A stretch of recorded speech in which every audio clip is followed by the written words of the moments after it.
విశాఖ తీరంలో పెట్టుబడుల సునామీ సృష్టిస్తోంది కూటమి ప్రభుత్వం. ఇప్పటికే Google, meta, Reliance, Adani, TCS, Cognizant వంటి అనేక ఇంటర్నేషనల్, నేషనల్ లెవెల్ కంపెనీలు వైజాగ్లో ల్యాండ్ అయ్యాయి.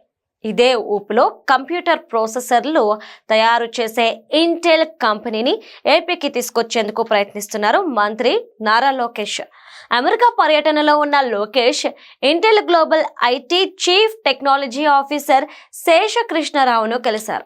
రాష్ట్రంలో ఇంటెల్ సంస్థ అసెంబ్లింగ్, టెస్టింగ్, ప్యాకేజింగ్ యూనిట్ ను ఏర్పాటు చేయాలని ఆహ్వానించారు.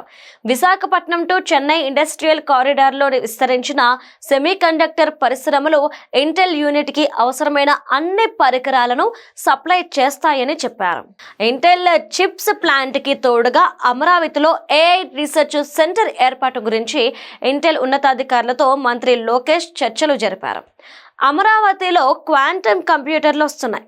ఇక్కడ హై పర్ఫార్మెన్స్ కంప్యూటర్ క్లస్టర్స్ నిర్మించడం ద్వారా చిప్ టెక్నాలజీలో నూతన ఆవిష్కరణలకు ఆస్కారం ఉంటుందని వివరించారు. తిరుపతిలోని ఐఐటి, శ్రీ సిటీలోని IIIT సంస్థల భాగస్వామ్యంతో ఇంటెల్ స్కిల్ ల్యాబ్ ప్రారంభించి రాష్ట్ర యువతను లేటెస్ట్ టెక్నాలజీలో ఫ్యూచర్ రెడీగా తయారు చేయడం పైన డిస్కస్ చేశారు. విశాఖపట్నం, అమరావతి, తిరుపతి కేంద్రాలుగా 3 జోన్లు ఏర్పాటు చేసి రాష్ట్రంలో అభివృద్ధిని వికేంద్రీకరిస్తున్నారు. ఏపీకి వచ్చే పరిశ్రమలను ఈ 3 ప్రాంతాల్లోనూ ఏర్పాటు చేయడానికి ప్లాన్ చేశారు. ఈ ప్రణాళికలో భాగంగానే ఇంటెల్ సంస్థ ఏపీకి వస్తాయి. విశాఖపట్నంలో అసెంబ్లింగ్ యూనిట్, అమరావతిలో HPC క్లస్టర్, తిరుపతిలో స్కిల్ ల్యాబ్ ఏర్పాటు చేయాలని ప్రతిపాదించారు.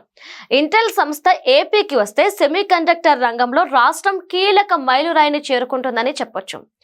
ఇక్కడ ప్రారంభం అయ్యే అసెంబ్లింగ్ యూనిట్ భవిష్యత్తులో కంప్యూటర్ ప్రాసెసర్ల తయారీ కేంద్రంగా మారొచ్చు.